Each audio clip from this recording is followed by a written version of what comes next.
Microsoft Excel কোন ধরনের programme, এই প্রোগ্রাম দিয়ে আমরা কীভাবে কাজ করতে পারি সেই বিষয়গুলি জানার জন্যই আমাদের আজকের এই পর্বটি। আজকে আমরা মাইক্রোসফট এক্সেলের প্রাথমিক বিষয়গুলি জেনে নেব। তাহলে আমরা প্রথমেই দেখে নেব মাইক্রোসফট এক্সেল কীভাবে শুরু করতে হয়।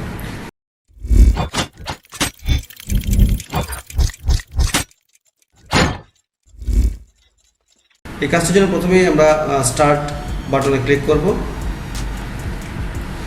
তারপর স্টার্টে ক্লিক করে আমরা প্রোগ্রাম থেকে মাইক্রোসফট এক্সেল অর্থাৎ মাইক্রোসফট অফিস যে ফোল্ডারটি রয়েছে সেখানে আমরা আসবো মাইক্রোসফট অফিসে ক্লিক করার পর আমরা মাইক্রোসফট এক্সেল 2007 মাইক্রোসফট এক্সেল 2007 যে প্রোগ্রামটি রয়েছে সেখানে ক্লিক করব। মাইক্রোসফট এক্সেল চালু হওয়ার পর প্রথম যে বিষয়টি আমরা লক্ষ্য করব, আমাদের এই প্রোগ্রামটির পরিচিতি সম্পর্কে আমরা একটু জেনে নেব। আসলে এই প্রোগ্রামটি কেন আমরা ব্যবহার করি, এর কাজ কি। মাইক্রোসফট কর্পোরেশন কর্তৃক তৈরি হিসাব নিকাশের জন্য জনপ্রিয় একটি সফটওয়্যার হচ্ছে মাইক্রোসফট এক্সেল। এই প্রোগ্রামটিকে স্প্রেডশিট অ্যানালাইসিস প্রোগ্রামও বলা হয়। স্প্রেড মানে ছড়ানো আর শিট হচ্ছে পাতা, এক কথায় বললে ছড়ানো পাতা।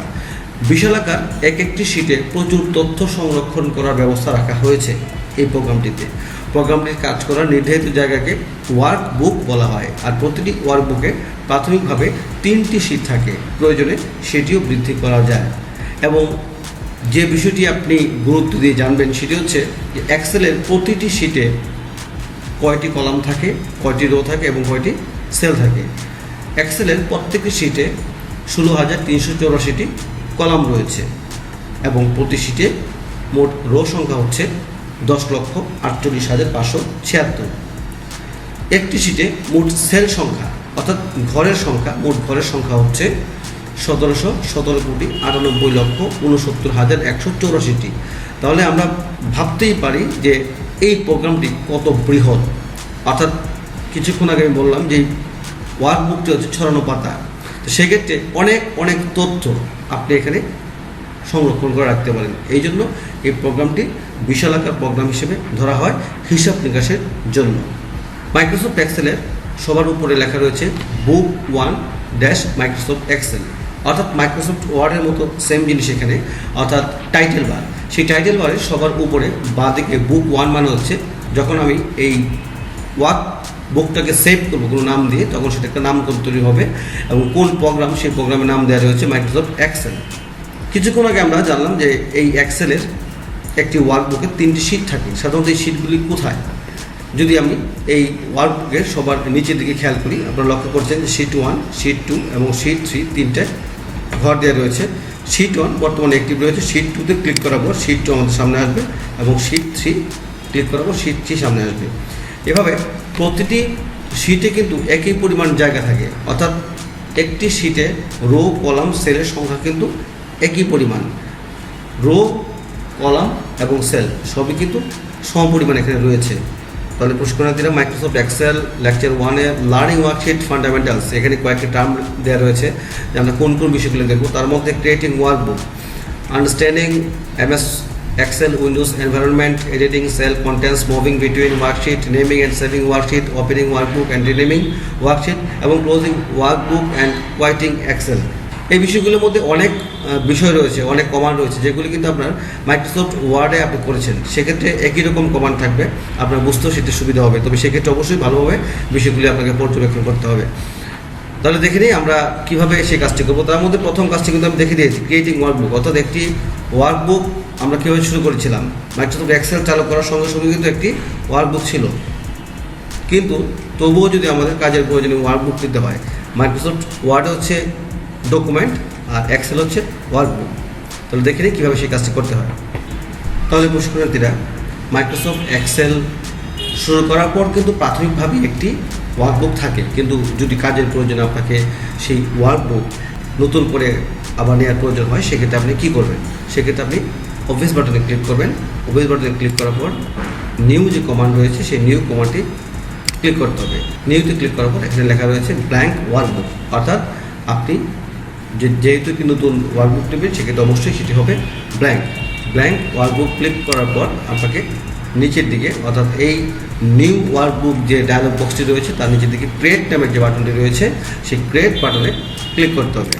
দেখুন ক্রিয়েট বাটনে ক্লিক করার পর আমাদের প্রথমে যে ওয়ার্কবুকটি ছিল সেটা ছিল বুক 1। এবার আমরা দেখতে পাচ্ছি যে বুক 2, অর্থাৎ নতুন একটি ওয়ার্কবুক তৈরি করার পর সেটির নাম হচ্ছে বুক 2। এভাবে আপনি আপনার প্রয়োজনে ওয়ার্কবুক বাড়িয়ে নিতে পারেন। এবার যে বিষয়টা আমি বলবো সেটা হচ্ছে এডিটিং সেল কন্টেন্ট, অর্থাৎ কোনো ঘরে আপনার কোনো কন্টেন্ট যদি আপনাকে এডিট করতে হয় সেক্ষেত্রে আপনি কীভাবে করবেন। ধরুন এই ঘরটিতে আমি লিখলাম কিশোরগঞ্জ লিখে যখন আপনি এন্টার দিবেন তখন কাজটি সম্পন্ন হবে, কিন্তু পরবর্তী সময়ে যদি আপনাকে এই সেলের ভিতরে লেখা কোনো জায়গায় পরিবর্তন করতে হয়, আমরা মাইক্রোসফট ওয়ার্ডে ক্লিক করলে সরাসরি কার্সর কিন্তু চলে আসে, কিন্তু এখানে ক্লিক করার সঙ্গে সঙ্গে কার্সর কিন্তু নেই। সেক্ষেত্রে আমাকে কার্সর ব্যবহার করতে হবে। আর কার্সর ব্যবহার করার জন্য আপনার দুইটা পদ্ধতি হতে পারে। সেটি হচ্ছে আপনি হয়তো এই সেলটিতে ডাবল ক্লিক করতে পারেন, মাউস দিয়ে ডাবল ক্লিক করলে এখানে কার্সর চলে আসবে এবং সেক্ষেত্রে আপনি যেখানে প্রয়োজন সেখানে বানান সঠিকভাবে ব্যবহার করতে পারেন, ঠিকঠাক করে নিতে পারেন। আর যদি মনে হয় যে না আপনার ডাবল ক্লিক নয়, সেক্ষেত্রে আপনি আরেকটি পদ্ধতি অবলম্বন করতে পারেন। আপনি যে সেলটিতে এডিটিং করবেন অর্থাৎ লেখা ঠিকঠাক করবেন সেখানে ক্লিক করে কিবোর্ডের ফাংশন F2 চাপ দেওয়ার সঙ্গে সঙ্গে সেই কাজটা কিন্তু এখানে হয়ে যাবে, অর্থাৎ এডিটিং অপশনটি চালু হয়ে যাবে। এই ক্ষেত্রে যদি আপনার মনে হয় যে আপনি কোনো সেল এডিট করবেন সেক্ষেত্রে এই দুইটি উপায় আপনি এখান থেকে বেছে নিতে পারেন। মুভিং বিটুইন ওয়ার্কশিটস, অর্থাৎ দুটি শিটের মধ্যে আপনি কীভাবে মুভ করবেন। দুটি শিটের মাঝখানে আপনি যদি কাজ করেন, দুটি শিট নিয়ে কাজ করেন, সেক্ষেত্রে আপনি একটি শিট থেকে আরেকটি শিটে কীভাবে যাবেন, কীভাবে আপনি তথ্য দেখার জন্য সেখানে মুভ করবেন। তো খুবই সহজ একটি পদ্ধতি, তা আমরা দেখে নিই কীভাবে সেই কাজটি করতে হয়। এবার লক্ষ্য করুন আমাদের নিচে যে তিনটি শিট রয়েছে, শিট 1, শিট 2, শিট 3। বর্তমানে শিট 1, 2টি অ্যাক্টিভ রয়েছে এবং শিট 1-এ লেখা রয়েছে ঢাকা। যদি আমি শিট 2-তে ক্লিক করি তাহলে আমরা দেখবো যে শিট 2-তে কী লেখা রয়েছে, কিশোরগঞ্জ। এভাবে যখনই আপনি কোনো তথ্য দেখতে চান, জাস্ট নিচে আপনার যে তিনটি শিট রয়েছে সেই শিটের উপরে নামের উপরে ক্লিক করার পর সেই শিটটি কিন্তু আপনার অ্যাক্টিভ হয়ে যায়। যখনই যে শিটটি আপনার চোখের সামনে রাখতে চান সেক্ষেত্রে আপনি ওই শিটের নামের উপরে ক্লিক করবেন, তাহলে শিটটি মুভ হবে। এক শিট থেকে আরেক শিটের মধ্যে সেটা ব্যবহার হবে। এক শিট থেকে আরেক শিটে যাওয়ার জন্য আমরা এই কমান্ডটিকে ব্যবহার করতে পারি। এবার যে কমান্ডটি আমরা দেখবো সেটা হচ্ছে নেমিং অ্যান্ড সেভিং ওয়ার্কশিট, অর্থাৎ একটি শিটের নাম কীভাবে পরিবর্তন করতে হয় এবং সেটা কীভাবে সংরক্ষণ হয়। এই কাজটি কিন্তু খুব প্রয়োজনীয় একটি কাজ, কারণ কোনো শিটে আমরা কী ধরনের তথ্য রাখবো সেই তথ্যের উপর ভিত্তি করে সেই শিটের নাম কিন্তু আমরা তৈরি করতে পারি। তাহলে কীভাবে সেই কাজটি করতে হয় সেই বিষয়টি আমি একটু আপনাদেরকে দেখিয়ে দেব। যেমন আমরা দেখতে পাচ্ছি শিট 1, শিট 2, শিট 3। এখন শিট 1-এর আমি যে ধরনের তথ্য রাখবো সেই ধরনের তথ্যের ক্ষেত্রে আমরা শিটের নাম পরিবর্তন করতে পারি। শিট 1, শিট 2, শিট 3 এভাবে থাকলে কিন্তু আমরা তথ্যগুলোকে সহজে খুঁজে পাবো না বা বুঝতে পারবো না যেখানে কী লেখা রয়েছে। আমি যদি শিট 1-এর নাম পরিবর্তন করতে চাই সেক্ষেত্রে শিট 1-এর মধ্যে মাউসের ডান দিকে বাটনে ক্লিক করবো এবং এখানে লেখা রয়েছে রিনেম। সেই রিনেম কমান্ড ক্লিক করার পর দেখুন আপনার শিট 1 লেখাটি কিন্তু কালো হয়ে গেছে। এবার আপনি যেভাবে এই শিটকে চিনতে চান, এই শিটের নাম কী দিতে চান সেটা আপনাকে টাইপ করতে হবে। যেন আমি দিলাম এখানে স্যালারি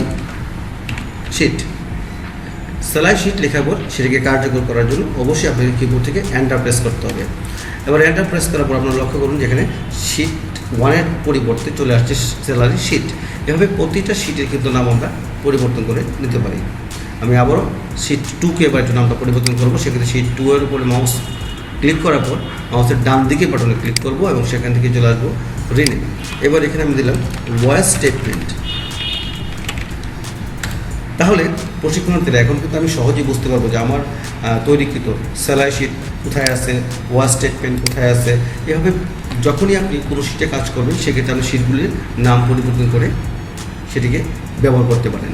আমাদের পরবর্তী যে কমান্ড সেটা হচ্ছে ওপেনিং ওয়ার্কবুকস অ্যান্ড রিনেমিং ওয়ার্কশিট, অর্থাৎ এখানে দুটি বিষয়। একটা হচ্ছে ওপেনিং ওয়ার্কবুকস। তো ওপেনিং ওয়ার্কবুকসের ক্ষেত্রে অবশ্যই আপনাকে আপনার তৈরিকৃত ওয়ার্কবুকটি আগে সেভ করে রাখতে হবে, সেক্ষেত্রে আপনি সেটিকে পরবর্তীতে খুলতে পারবেন। আর রিনেমিং ওয়ার্কশিটস এখানে কিন্তু আরেকটি বিষয়, রিনেমিং ওয়ার্কশিট অর্থাৎ এই যে কিছুক্ষণ আগে আমরা একটি শিটের নাম পরিবর্তন করলাম, যদি প্রয়োজন হয় সেক্ষেত্রে আমরা ওই শিটের নাম আবার পুনরায় পরিবর্তন করে ব্যবহার করতে পারবো।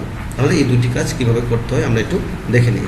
প্রথমে আমি এই শিটটিকে সংরক্ষণ করব, তার জন্য আমরা চলে আসবো অফিস বাটন এবং সেখান থেকে আমরা ক্লিক করব সেভ কমান্ড দেওয়ার পর আমরা এই ওয়ার্কবুকটির একটি নামকরণ করব। সেক্ষেত্রে আমরা ফাইল নেম বক্সে আমরা স্টেটমেন্ট নামে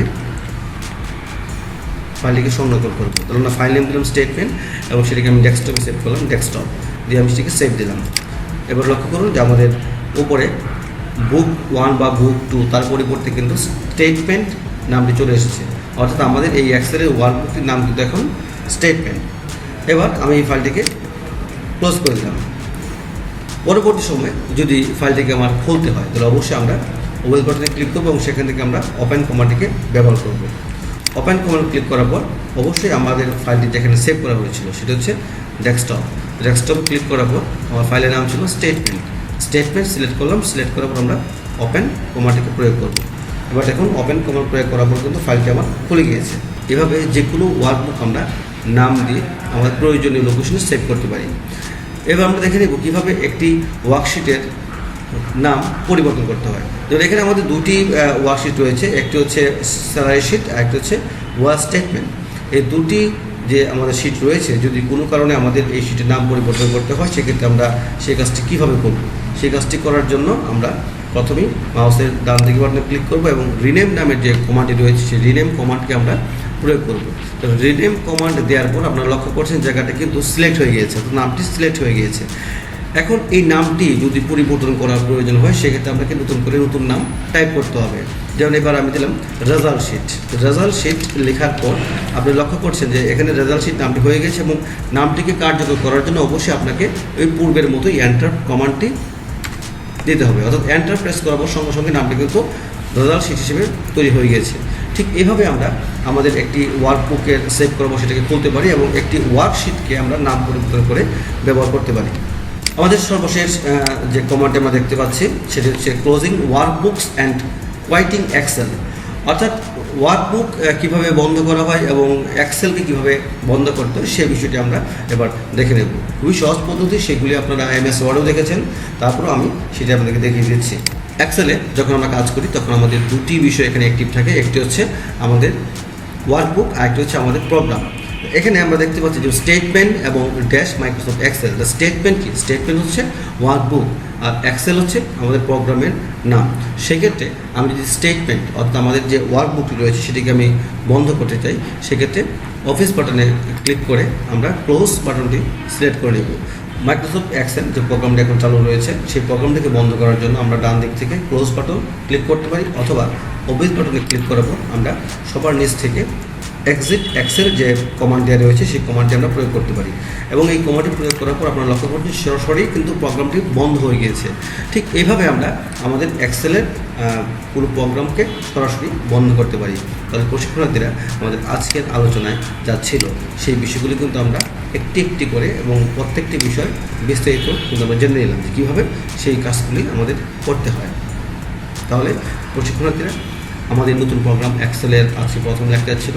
আপনারা সবাই এই প্রোগ্রামটি প্রত্যেকটি ক্লাস ভালো করে দেখবেন, আশা করি ভালো করে দেখবেন আপনার কাজ সম্পর্কে একটি ভালো ধারণা হবে। এক্সেলে কীভাবে আমরা কাজ করি, কোন কোন কাজ করি, সেই প্রত্যেকটি কাজ সম্পর্কে আমাদের নিপুণ একটি ধারণা হবে। সবাই ভালো থাকুন, সুস্থ থাকুন, ধন্যবাদ।